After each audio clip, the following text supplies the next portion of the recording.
Woof! I'm excited for today's video. I'm excited. Setting up your life for freedom. I'm going to be looking down because I've made some notes. It's been on my mind the past few days. I've been marinating away in my mind the thoughts, the information, the advice that I wanted to share and talk about. So, setting up your life for freedom. This is all about freedom. If you guys have been following me a while, you know that is something that I stand for. And why specifically freedom? Society specifically shows us you have to be successful. Money, cars, yachts, latest iPhone, best camera, best this, best that. Fueling a consumer-driven world. I'm not saying that's bad. I'm recording on a good phone. I don't have a brick Nokia. Like, I am a consumer. However, a differentiating factor is I try very consciously not to define my level of how good I'm doing in life by how many shiny objects I have. Although it's hard. It's hard. Marketing's good. I see videos that make me cry and I'm thinking, yo, I need that product. Like, these guys are good. They're masters of behavior. They know how to make you crave successful, to be successful, crave to have that house. And I'm not saying these things are bad things, but I'm saying I much prefer to orient my life towards pursuing freedom rather than success. You can still be successful and free, but I really believe like what your inner drive and purpose is will fuel you significantly. So if you're orienting yourself towards freedom, that will allow you to live a much healthier, happier, joy-filled, full life rather than being driven by success. So defining freedom, have a little think to yourself right now. How would I define freedom? And you may be thinking, freedom is like being able to run 5K without stopping. Freedom is having this much money in my bank account. Freedom is not stressing about bills. Freedom is being free from this addiction. Yes, all very valid, practical answers to demonstrate what freedom is in your life. I find it helpful to define freedom as looking at what freedom isn't. For me, freedom is being like burdened and chained and restricted.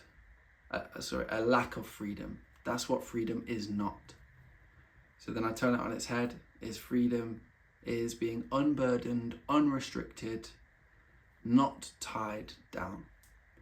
So when I'm going into this video, and I'll expand more and more and more, I just want you to hold that definition at the back of your mind. I also think it would be very helpful if you're watching this and you're actually trying to take your life seriously, get a notebook just like me.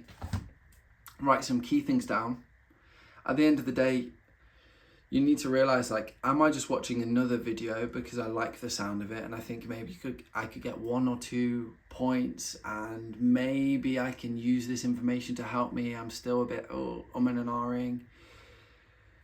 Well, I promise you, if you literally get a notebook, the reason why I'm saying get a book is because you're probably watching this on your phone or on your laptop. And if you use your phone to make notes, you'll get distracted and you won't end up getting all the information through the video. So freedom for me is not being restricted. I pride freedom way more than success. And what's also important to note is, just like success is often defined as, like, as I mentioned earlier, as being at a certain level economically. However, I want you to see freedom as it looks different for everyone else, for everyone. The degree to which you are free. So some people might be free, I don't know, living on a farm and cultivating the earth and harvesting crops, and that's like their version of freedom. Cool. Some people might feel they're freest in a totally different environment with totally different circumstances. I would say like the broad definition of freedom being unrestricted does translate to everyone, but just know the reason why you need a notepad is because you need to specifically, I'm not going to tell you what freedom means for you. I'm going to show you what it means for me and potentially spark some ideas of, oh yeah, I like that too. Or, oh yeah, that would be cool if my life was like that too. So the notepad is crucial for you to understand what freedom looks like for you. So today's focus, I want to be talking more about practical steps, give you something to actually take away and action, and hopefully spark some curiosity and interest in pursuing this thing. That sounded so wishy-washy, airy-fairy, but I promise you I will put some meat on the bones in a minute. So step one for me probably comes as no surprise. I speak about this frequently. Practical steps to freedom, to set your life up for freedom. Number one, write it down. Self-awareness. It's probably quite a disappointing step. You're probably wanting something really exciting, really like revolutionary. However, the most growth that's ever happened in my mind, in my world, has come from a result of becoming aware and unlocking the restrictions in my own mind. And it's going to be an ongoing, lifelong process. Sounds scary, but I promise you, once you start actually stopping, analyzing, and developing a habit of reflection and trying to find patterns of behavior and just like allowing your brain to stop, you will come away with some golden nuggets. So that's why step one has to be self-awareness. You have to understand where your restrictions are in your life. Write down right now and pause the video to do so. Where am I restricted? Am I restricted physically in any way? For me right now, I'm getting frustrated at my ankle because it's stopped me from playing football. However, when I say a phrase like that, it makes me sound like I'm a victim. But my self-aware self actually says, hang on, Jordan, yes, you got an ankle injury. However, you have not rehabbed that. You have not strengthened it. So no wonder it's stopping you from playing football. It's your own actions that have led to that happening. As a result of being self-aware, I now know that I have actually the control to better that. So I'm turning around because literally as a result of that self-awareness over the weekend, saying, Jordan, you need to stop complaining about your ankle being an issue, I'm saying to myself, it's no longer going to be an issue because I'm getting bands to strengthen it and doing strengthening exercises. So that's just a practical example, all coming from self-awareness. So yes, I spoke about, are you restricted spiritually, physically in any way, emotionally? Life happens. There's probably several things that have happened in your life that have led to different patterns and thoughts and actions that you take today. Sometimes that's too painful to navigate and investigate, and that's where therapy is super helpful to journey with you and help unlock those thought patterns. Financially, you can be restricted. What else? I think they're probably the main avenues, but all of that, I'm mentioning all of those aspects so you can write down, okay, how am I on each of these broad areas? Is there anything that comes to mind immediately that I'm restricted? Or is there something that I'm not actually sure about? However, it feels like there's like a blockage somewhere to do with, I don't know, my emotional freedom. Step two, a plan to break free, right? It's very well and good you saying, oh, I have an ankle injury, Jordan. So for 5 years, I've been on and off battling it, trying different sports to try and make it better. Obviously, I'm speaking to myself at this point. And there have been times where I've seen a physio and I've had somewhat of a plan. Did I stick to it? No. I thought it was okay. I thought I had successfully rehabbed it, and then I got injured again. So as a result, literally over the weekend, I put in a 15-minute slot in my calendar every single day, where my aim is to try and get it done. Otherwise, without a plan, years go by, as has literally been the case. And then the last point, like I'd say point 1 and 2, 1, self-awareness, and 2, having a plan. They're the main things. However, the last point, number 3, are some tips I want to give you in how I've been conscious to live my life to help me live as free as possible, as unrestricted as possible, as not tied down or burdened. So the first one is, and these are really practical, so you've probably not heard people talk about things in this sense, is payments. It's payments. Yes, right now, I could get a car on finance. And for some people that makes sense if you're working in a business and they give you a company car.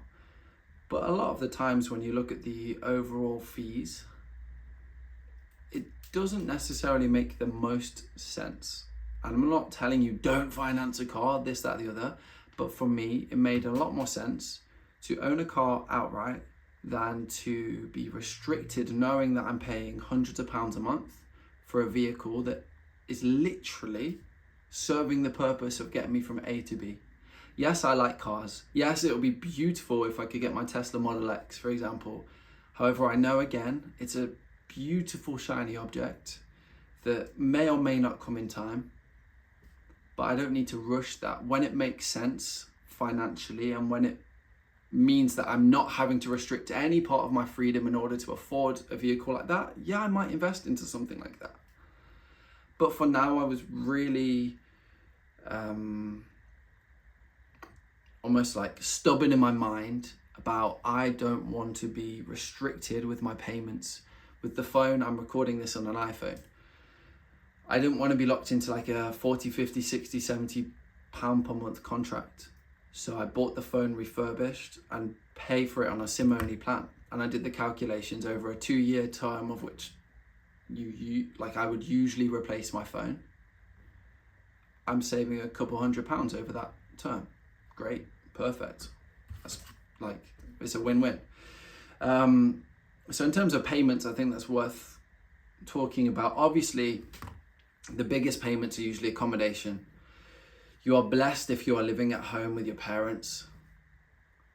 When you are living away from home, obviously you have rent, you have a mortgage, you are tied down to that. I'm paying that right now. Obviously, freedom would be having that payment as low as possible, but some things you just have to suck up and realize, okay, I can't quite optimize this. However, I'd much rather be in a house with my wife and my cats than be living with my parents for the sake of £1,000 a month, for example. You've got to compromise. Obviously, it's not just a straight blanket, this is what you should do. But I'm just hopefully sowing some seeds of thought for yourself of, okay, like maybe I could help myself if I adjusted my way of thinking or adapted some of my choices. The second area, so the first area was to do with payments, making sure I'm not tied down. There are some things like car insurance, it's gone up a lot. It was like £600 at some point, and then it suddenly doubled the next year. And I was like, okay, I don't have £1,000 that I want to spend on car insurance right now. I'd rather spend £80 a month and just suck up that interest, because it wasn't as crazy as like a actual car finance plan where I'm paying significantly more. So I am saying that there are some things you just have to flex with. The second area of some of the practical steps I've taken to help me in my freedom is in regards to my job. I was actually offered a decent graduate job for a multi-billion company out of uni. However, that would have required me moving to London. Yes, I would have been paid 10 grand more than the job I first got out of uni. But those costs would have been absorbed in my hourly commute, as well as in the practices, just the practical steps of living in a capital city. And at that point in time, I wouldn't be really reaping the benefits of living in a capital city, because all my time would be invested into this job. I then have an hour commute before and an hour commute afterwards. That's also costing me money, let alone time. And then it's taking all of my energy so that I can't actually invest it into things that I'm passionate about or feel that is part of my inbuilt purpose, leading me to a freer life. So I've been very, very conscious to be self-aware of the things that really matter in my life, like my friends, like my family, like my relationships. And I've ensured that my location didn't compromise the most important things in my life, and still allowed me to have the energy to invest into like creating these YouTube videos. If you go back in my YouTube history, you'll see a lot of weekly videos. I'm still working full time, still grinding, but I still had the energy to invest. And that's a very privileged thing to say. And I know not everybody has, again, the privilege to be able to do that. However, I ensured that whichever job I was in, it wouldn't take so much from me in terms of the commute, so time, energy. The actual job role wouldn't absolutely destroy me, and I've left jobs because of that. That's why I left my last corporate recruitment job. And money, that it would be a way up of, am I happy to take a pay cut in order to learn a new skill, which I did do. I joined an e-commerce role for a large brand in the UK for a year or so, and I was just learning a new skill, and then I left that job to learn a different new skill. So I think you've always got to understand your job has to be purposeful. There's going to be a degree of sacrifice. Am I sacrificing my time, my energy, money in this role? Is that sacrifice actually going to lead me to my freedom? Because I understand it's so much easier said than done, but you've really got to be conscious of where I am right now. What is the purpose of this? What's it allowing me to grow? Is it growing my finances? Is it building up a skill set which can then lead to me getting paid more, which I can attest to? Is it, I don't know, giving me energy so that I can invest into relationships or even look after a family member that may need some additional support? It's just being aware of how your job, because you spend a lot of time in work, 40, 50, 60, 70 hours a week working. You've got to ensure that that serves a purpose. The third practical area that I've been really conscious to set up, which has helped me to pursue my life of freedom, is being really conscious of people. Yes, that could tie in with job, because you spend a lot of time there, as I just mentioned. And if the people are impacting you in a negative way, or they're going out drinking all the time and you know that that's not what you like to do, but you just kind of got caught up in it and you just end up doing it. Again, no judgment. I've been there. I've been around those cultures. You want to manage like being friends with people versus, and like trying to have a good relationship with your colleagues and not let that jeopardize your career, versus I guess not doing that and actually doing the stuff that you want to do that may not be drinking and partying and getting stoned. Yeah, people from a job sense, really important. But what I meant when I wrote down this point in my notebook is friendships. There's been times in my life where I wanted to have as many close connections as humanly possible. And I believe that is a human trait, to want to be connected. Let me just check if it's still recording. Okay, we're good. It's a human trait to want to be connected. But there was a time in my life where I wanted so many like deep friendships, and I would be seeing friends 4, 5, 6 days a week. This was when I was living at home. And my family I'd come home and my family were like, "Oh, you back to the hotel," kind of thing, like bantering that I'm just there to sleep. And I realized through some of the relationships that I was in, not relationships, that sounds like I had 5 girlfriends. I mean, some of the friendships I was in at the time, I was putting in so much more effort because I had a certain level or depth that I wanted my close friendships to be, and that required me investing a lot of time into those individuals. But then I realized when that wasn't reciprocated, that there's actually plenty of people out there that don't have that same desire as me.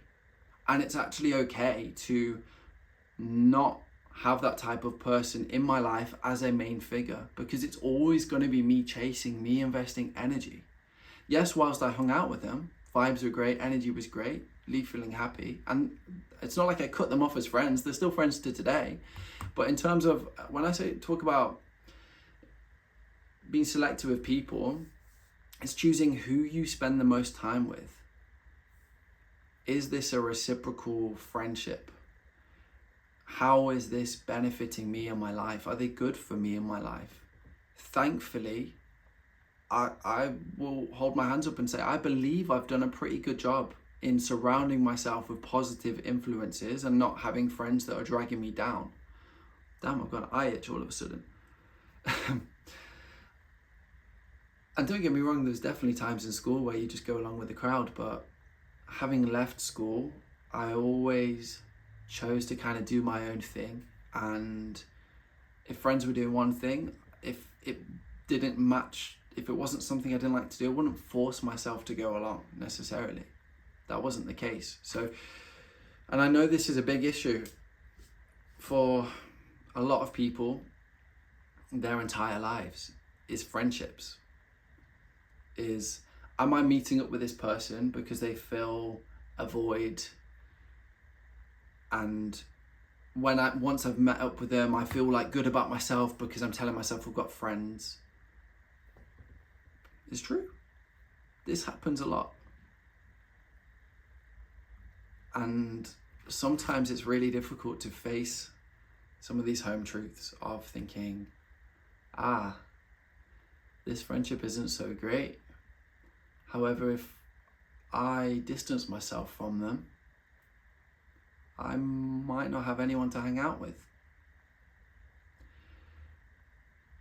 Yes, I would definitely agree with you. Practically that will happen in the short term. But the more you see life as glass half full than empty, the more positive your mindset is towards it, the more energy you invest into doing the things you actually do. And if you continually bring that energy, people will come towards you. They will want to be surrounded by you. Your friends will be replaced by actual reciprocal friends that are positive for you. Again, I'm not an expert. I'm not a relationship expert. I'm not a sociologist and social psychologist. That's my lived experience. I did study psychology, so I know a little bit about how humans behave and why they do certain things, and that does fascinate me. But what I would say is, write down some of the key relationships or friendships you have right now, and just think about what's the purpose. And that can be challenging, because you can and you are welcome to have fun friends that there's no depth. You just go out and play, do sports together or go to the gym together. That's cool. The purpose is they keep you accountable. The purpose is you have fun with them, you feel better afterwards. But particularly for those friends where you're actually struggling to see the purpose, I would question, is that a net positive in my life? Is that going to help me get to where I want to be? Yes, you have the age-old cliche, is you become the person you become the person. What's the phrase? It's like the 5 people you surround yourself the most with, you become. So it's actually really, really important. That is the crux of what I wanted to get through today. It's been quite a long video, and it's been quite a video of me expanding and expanding and expanding. But I really hope that you've got something from this. It's not a clickbaity, like crazy, sexy video. It's a video literally talking about some real stuff that's going to help you to pursue freedom in your life. Some practical things that I've done, from gradually growing and building self-awareness, it's a journey I'm on right now, to making a plan and establishing a vision. With me identifying as a Christian and living my life with God, that plan had to come as a result of spending time with God and seeking what He wanted for my life. Again, that might sound alien to you, but when I'm talking about having a plan, I would be, selling myself short if I didn't talk about how I helped to come up with that plan. Was time and time again, like consulting God, right? Consulting God, like, hey, I'm passionate about this, and I want this, and this. Like, what should I do? Where should I go? Open some doors for me, close some doors for me, help me to become self-aware, help me to navigate this, like not doing things by yourself or in your own strength is what I would call it as a Christian. So yeah, really hope you've enjoyed this week's video. I have nothing more to add. I would really appreciate it if you've watched it this far. Literally drop me a message. Let me know what has stood out to you in this video, what takeaways you have. If you have any questions related to anything I've spoken about. And yeah, have a fantastic week. Take care.